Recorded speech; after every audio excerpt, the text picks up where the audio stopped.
Welcome to the Gravity Well podcast with me, Jenny Yeremiy. I host the Gravity Well to celebrate and share the stories of people looking to empower others with the knowledge and skills required to re-establish stability in our communities. My mission is to work through heavy issues in conversation and process in order to lighten the load. I acknowledge that I live on the traditional territories of Treaty 7 and Métis Districts 5 and 6. The treaties and self-governance agreements established by Indigenous peoples were created to honor the laws of the land, maintain balance with nature, and give back to uphold reciprocal relationships. This knowledge and intention are what guide the Gravity Well conversations. I ask for genuine dialogue, real hearts, and openness to different perspectives. This is your invitation to find common ground with me. Positions taken by participants, either individually or collectively, do not necessarily represent those of the Gravity Well. This podcast is dedicated to the natural world, our children, nieces, nephews, grandchildren, and all future generations. The Gravity Well is on YouTube and streaming wherever you get your podcasts. If you like what you see and hear, remember to like and subscribe. Good morning, Zac. Sorry, a little bit fumbly there. It's been a while since I've podcasted. How are you doing today? I'm doing pretty good, all things considered.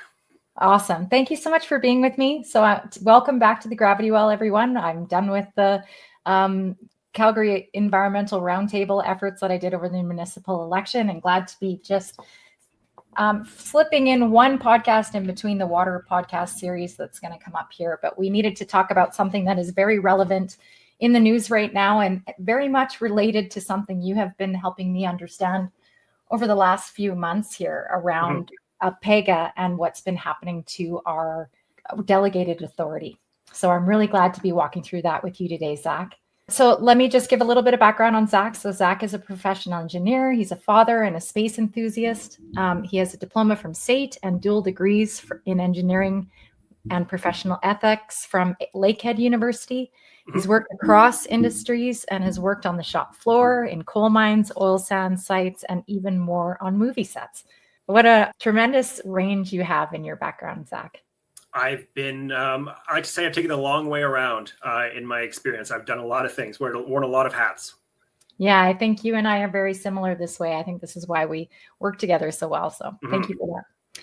Okay, so today Zac and I are going to unpack the legislative changes that were made with Bill 40, beginning in March of this year with respect to professional governance in Alberta. So his analysis is that it's apparent that these changes transfer authority from professionals to politicians. Zac will be outlining the impacts of these changes to our professional bodies. So both Zac and I are members of the Association of Professionals for Engineers and Geoscientists of Alberta, APEGA for short. We want to compare this to what's happening right now with teachers and the notwithstanding clause. There are two main concerns we want to cover. So firstly, Bill 40 allows for political discretion to override professional obligations. And secondly, it bans our association from acting on our behalf as a bargaining agent. So this ultimately impacts our ability to uphold and defend public safety standards as APEGA members. And in the case of teachers, it means their ability to defend quality public education. So lastly, we're going to touch on the importance of being in solidarity with other professional organizations when their professions are in direct threat. Is that a good outline of what we're going to cover today, Zac? Yeah, let's hit those points and see where we end up. There's a lot going on at the moment. Yeah, thank you so much. Okay, so let's start from the beginning. Can you back up and explain for people, what did self-governance look like for APEGA members before Bill 40 was put in place? Thank you.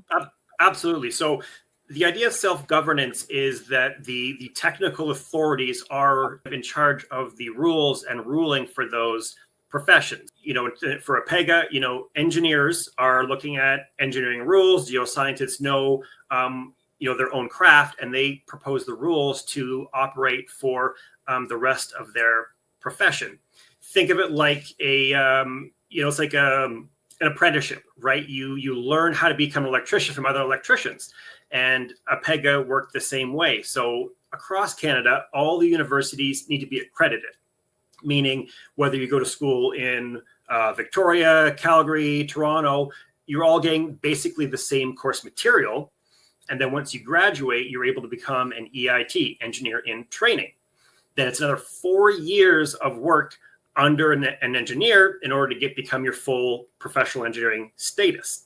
And APEGA managed all that. Oh, well, Engineers Canada was above it. APEGA is obviously the Albertan branch. But what that means is, for engineers, when you stamp something, when you sign something, that stamp and signature is backed by the association that has accredited you, that reviews you, that makes sure you're up to date on the standards. And what Bill 40 does is kind of shift that from APEGA to the Minister of Advanced Education, which is a huge change in how this used to work. Yeah, that's wild. Sorry, the Minister of Advanced Education? That's the minister that's overseeing this. And the startling thing is it's not just APEGA. There are 21 other associations in this bill. So you have engineers, geoscientists, accountants, veterinarians, land surveyors, a wide array of technical fields that all falls under a single minister. That's wild. So this is why, I hear people talking about the notwithstanding clause and thinking that this is just an issue in education. No, this bill impacts all of us. And this is just the first public view of how we can be stripped from our ability to both defend the public in the case of engineers and geoscientists, but also be able to defend our professional obligations from any organization. Absolutely. So, back in March when this bill had its first reading, it was brought out as a way to modernize the professions, because a lot of these professions had their own act and their own laws. We did as well. It was E11. That was our own law that we were lawfully allowed to operate as engineers. And it brought them all under one. So there was a bit of red tape reduction in that manner. It did do that. However, there were lots of sections that were added in that were not in the engineering regulations, and I can't find them anywhere else. So these are things that were kind of put in a 200-page document that was rushed through the legislation in 2 months. So, I don't think anybody had ever really sat down and read through it and digested what it really means. Right. So just to back up for people who aren't APEGA members, our main objective as APEGA members under Act 11, which was the original governing documents for us, is public safety. Public Correct. Safety and health for the environment are of primary obligation. And that means it was over and above our obligation to our companies, correct? Correct. So it was in law that our code of ethics were to be followed, meaning that if we had an employer and they were deciding between two options, A and B, and A was expensive and safe, and B was cheap and very risky, we as engineers had a legal obligation to point them towards option A to say this is safer. And although B saves you money, it goes below the bar of public safety that we're allowed to stamp and verify. And then that project needed to bring himself back up to those safety standards before it can get built. We had the authority to say this is unsafe and we cannot build it. Right. Yeah. Okay. So first step was, I understand there were 3 stages of this bill. This has happened over several months, where it was rolled out in March of this year, and there have been changes made to it all the way through to June of this year, I believe. So it started with stage 1, which I understand to be minister disallowance. Can you speak a little? So you've just sort of explained this. You had the ability to uphold these safety standards. What can the minister do? So there are 3 stages of kind of power that the minister has, kind of increasing in severity. And again, we're talking about APEGA here, but this applies to all the associations. So what they can do is, APEGA's code of conduct and, rules and standards obviously say that we need to protect the public. But the minister can reach into these associations and just strike a rule and saying this rule you no longer need to follow. And they don't need to have a technical reason. They don't need to have a debate. It's not like it's brought to a vote. They just say, do not follow this rule anymore. And, with a little bit of imagination, you can see how that can be abused very quickly. Right. So we think about these changes that are happening to potentially to expedite federal projects, for example. If there was a safety standard on a pipeline that as you were highlighting, the minister has the right, the Minister of Education, not the Minister of Environment or the Minister of Energy, has the right to strike down those recommendations. So that's stage one. Then there is a mandatory rewrite option. That's section 202 of subsection 1. Can you outline that a bit for us, please? Yeah, and this is where the idea of public interest comes about. So the minister can argue that it's in the public interest to follow a certain path. And to kind of reflect on what just happened, yesterday with the teachers, you can imagine the UCP argument being it's in the public's best interest for kids to be in school. Therefore, we are not going to update the teachers' working conditions. We're pushing everybody back to school. In the same vein, we can imagine, like you said, there's all these federal projects coming up. They want to be fast-tracked. They could say it's in the public interest for these things to be built as fast as possible. And under section 202, not only, in section 201, they're allowed to strike a rule. In section 202, they're allowed to rewrite a rule. So they could go into this and they can rewrite your standards of practice, your competency requirements, who can become an engineer, who can become an accountant, and your code of ethics. So they can say, we need 1,000 more engineers. So we are going to lower the competency requirements to become an engineer, and we're going to hire 1,000 more engineers. And they will just rewrite that rule, and that is the new rule that we have to follow. Right. And I want to highlight how that directly impacts Act 11, our original, Act 11, in that our governing body, it was required that we had at least 17 members of professional members in a 20-person body. And so that limited those public seats from being a minority so that professionals were governing professionals.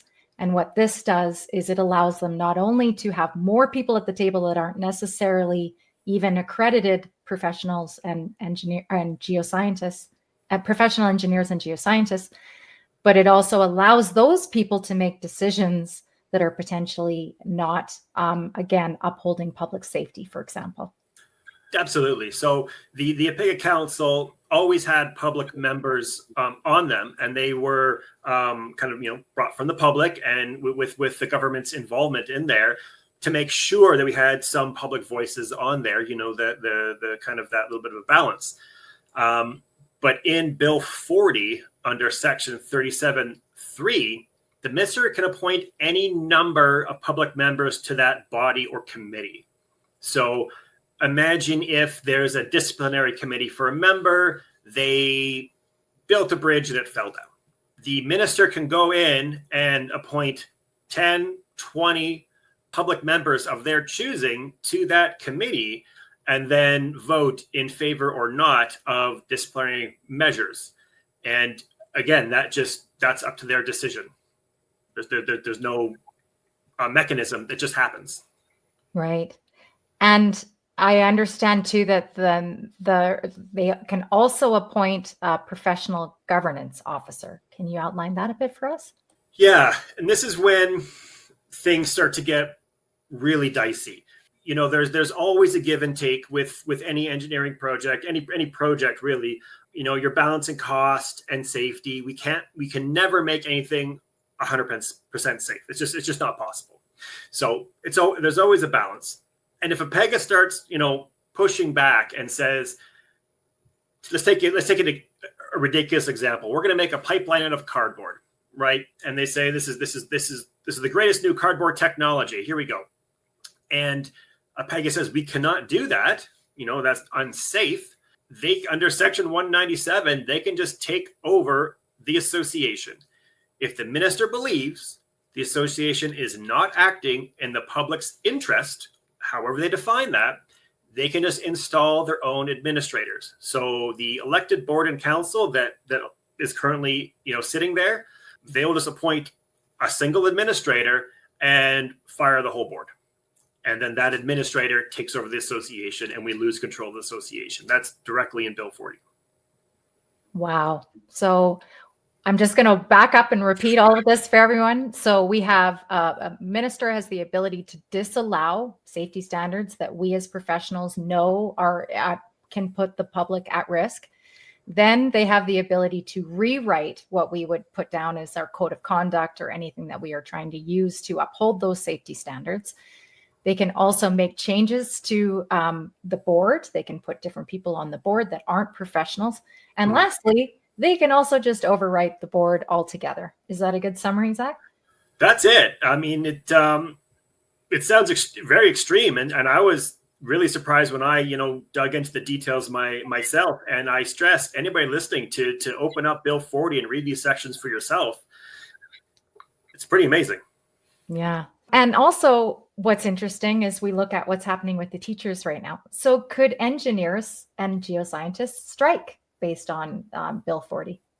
So that's the other, the part of this. So let's use a little bit more of a realistic scenario. So let's say due to tariffs and everything else that's going around in the world, we can't find the same quality of steel that we would normally use inside a building. Let's just say that. So Bill 40, again, touches more than just engineers, right? So it's supply chain, it's accounting, and they can go in and tweak these rules. So they say, here's some lower grade steel. Let's use this. I've allowed it, all through the supply chain. It's allowed. And if the engineers say, no, we will not build this, like we refuse, and kind of do what the teachers did and say, we're going on strike until this is fixed. We're not going to work.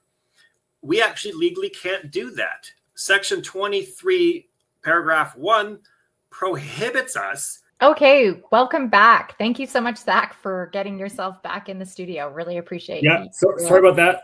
I'm now on my phone. My internet kicked off, and I think it's serendipitous. It happened at that point just to show how important these systems are. Like, we all rely on a massive communication network. Let alone the sanitation network. Our roads. There's a lot of stuff that needs maintaining, and there's a lot of people involved in this maintaining all this infrastructure. That's right. So what you were saying when you got cut off is I was asking you, can we strike? Can you back up there and just outline for people what Section 23, subsection 1 has done? Yeah, so we're kind of outlining a scenario where there might be, due to international trade and tariffs, et cetera, we had to source lower quality steel in the building. And APEGA may say, no, we don't want to do that. If the government, feels that, again, this is in the most public interest to move forward, they can just appoint a administrator. And if we decide to strike and say, no, we will not work, we have no legal protection. So we are not covered. Section 23(1) removes our protection from the labor relations code, meaning if you say this is unsafe and I don't want to work on it, which is, in all my experience working at site, working in the field, working anywhere, if you say this is unsafe, I don't want to do it, it's a stop work, right? Let's make this safe and let's figure it out. If you say this is unsafe and I don't want to design it, they can say, thank you very much. You're no longer an engineer. We will find someone who will. So you have no protection. Right. So this is basically taking us from a self-governing body to an individual governance body, correct? Correct. And, I think the point to understand here is they don't even have to use these sections for them to be effective. If I'm looking over some drawings and I see something that I don't think is correct, but if I speak up, I could lose my license. Right. Which previously, of course, you were supposed to speak up. You were supposed to bring it forward, right? It is common practice that we are checking each other's work. Drawings have several review cycles. The client sees them, we see it, the vendor sees it, everyone looks it over, everyone marks it up, everyone's checking for mistakes and issues. Right. So that culture is basically circumvented by fear that if we put our hand up, that goes against the government policy that they're pushing for, our jobs can be taken away. And, I can't just go move to another engineering firm. If they remove my license to practice, right, I cannot be an engineer. Wow. So I cannot hold employment, and I don't have a salary anymore. So, I mean, you have engineers deciding, do I do what the government wants me to do and keep my job so I can feed my family? Or do I put my hand up and maybe face, repercussions like the teachers are waking up and facing today? Right. They're now forced to go back to work. Do they say, do I go back to work to feed my family, or do I fight this? That's the question that's happening right now in one profession. And this bill covers 22 professions. Right. Yes. And this is the key, is to understand this isn't every worker, every professional strike. This is a strike down of our rights, as these are constitutional rights, no different than what's happening with the teachers and the notwithstanding clause. This is stripping us of our ability to make sure that the work we are doing is both safe and effective. And it also makes me wonder about reporting standards as well, because it certainly seems like the expectation is that the reporting standards will be made up by a political entity and not by a governing body. Yes? Mm-hmm. For anybody that's ever put their stamp or their initial on something, right, there are check sheets. You are not, I'm an electrical engineer. I am not allowed to touch anything civil or mechanical because that's not my area of expertise. Yeah. That's all now kind of in the wind, because they can change the rules to bring in someone else to just stamp this, literally rubber stamp it and move it forward. The real terrifying thing, especially as we accelerate, because this is just sitting there, right? It doesn't have to be enacted today. It could be 5 years, 10 years down the road, with the push towards AI data centers. Mm-hmm. If an AI engineering company shows up and says, we will build you a road, a bridge, a building, a power plant, and we'll engineer it for a tenth the cost using AI. Wow. The government can just reach in and say AI is a valid engineering body and move forward. And I think, anybody that's used AI has run into an instance where it failed spectacularly. Right. We lose control over that. We have to be forward thinking here. It's not today. This law sits there until we change it, and we need to change it. Yes. Thank you. And the other thing it makes me wonder is, what does it mean for being an APEGA member? To me, this is basically saying this body no longer has the ability to protect me. This body no longer has the ability to defend me. So why am I a part of this body? That's ultimately what the risk is to these professional organizations as well. I do want to talk a little bit. I started mentioning it, but I'll let you expand on it. The mention of the Alberta Federation of Labor being in solidarity with the teachers. So there is one opportunity that both you and I see, you've helped me see it, I should say, is that there is an opportunity potentially to be in solidarity with other professional organizations. Can you elaborate on that for us, Zac? Absolutely. So, we've seen that, and it's been popping up in conversations kind of this week. If they can do this to teachers, if they are willing to suspend their constitutional rights and say, if you don't work, it's against the law for you not to work, they will do this to anybody. And they've already put the framework in place for these 22 associations. So they've said they're completely showing they're willing to use it. I don't want to wait until they use it on APEGA or the chartered accountants or the forestry management, right? We don't want to wait until that happens. We see it happening to one profession. We see it happening to one, and it can happen to all. So we should stand together with all, because this is a threat hanging over every single person. I think I read 55,000 teachers in Alberta, and I think there's about 70,000 engineers, and that doesn't include, all the other professions. So this is, many hundreds of thousands of people. We're talking a large chunk of the population this covers. And they could do this one by one, or we can stand together and say, you are now looking at all of us because we know you're threatening all of us.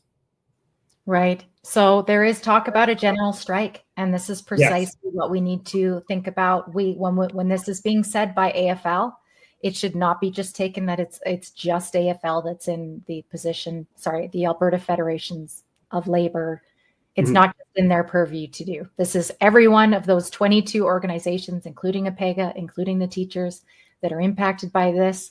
And we believe we should be in solidarity with them, and to that we should consider going on a general strike with AFL. That's fundamentally absolutely. I was watching a clip with Gil when he was mentioning meeting with all the union heads, right? The associations should be getting together and talking amongst themselves, and figuring out how are they going to act as one voice. How are we going to act together and stand in solidarity for everybody? This is important, right? What our kids get taught and how they're brought up is important. How and where we build is important. Our agriculture is touched by this. What we grow and how we handle our livestock is important. This is vital to the province. This is our core. And the UCP government has shown that they are moving in to control each and every one of these individual aspects. Right. Yeah. So thank you very much. This is, from what I've taken from all the work you've done here, Zac, is that this is a threat to all working class people in the province, that we need to look at increasing our solidarity to push back together, rather than having one entity, for example, the teachers, let's be specific. There's a threat of them facing $500 daily fines, and the organization facing $500,000 daily fines with if they were to go against this notwithstanding clause order of them back to work. And let's just flip that, that view a little bit and shift it about how ridiculously absurd that is to say. A teacher says, I can't teach in my classroom. I need more resources. I'm a professional teacher. I've been doing this for 20 years. I know what I'm doing. And the government says, if you don't go to work, we're going to fine you every day you're not at work. Imagine a wastewater engineer going to work and saying, this water is unsafe to drink. We need to change something. We need to update our machinery to make sure that it's safe to drink. And the government says, if you don't, operate as is, we will fine you $500 a day. How absurd is this? It's absolute nonsense. Absolute nonsense. And like you said, this is the future of our kids. This is the future of our province. This is public safety and environmental integrity. Yep. These are fundamental for all of us. And that's what this means. That this is the same for the teachers as it is for engineers and geoscientists, as it is for any other professional body. Thank you so much, Zac. This has been fantastic. Is there anything that I missed in this that you want to highlight before we wrap? I mean, I think all of us have, been watching the news and seeing around the world, what's happening. And I know myself, I've thought in the back of my head, well, why didn't anybody stop them? How did it get this far? And this is our moment right here. This is the line that we cannot cross. If we cross this line, then we lose our power to fight again. If we don't hold here, we lose. And this is it. This is our line. Thank you. Yes, we're basically saying we're choosing not to fight for ourselves, fight for our futures, fight for our kids, and just trying to uphold what we know to be true and to be safe and proper for the economy and the ecology and everything in between. Yeah, I'm going to get this message out, and I think we also need to alert some others to this, Zac, in our circle, so that this becomes more of a understanding that this isn't just about teachers and this isn't just about education. This is about everybody. And for any professionals, listening to this, I urge you, look at Bill 40 yourself, read the text, and then contact your association and ask them, what are we doing to fix this? What are we doing to put the line back where it was before, where we have a say in what goes on in this province? Wonderful. Okay. And I know you and I will be working on that together. I know you've already reached out to our professional organization, and I'm going to put out some information for other APEGA members to do the same. So thank you for your leadership here, Zac. Thank you for taking the time to dive into this massive change that we've all just missed that's happened as we were fighting other fights in this province with this government. Okay, thank you everyone for being here. I just want to remind you to please like and subscribe to the Gravity Well to get this message out for other people. Thank you very much, Zac. I hope you have a great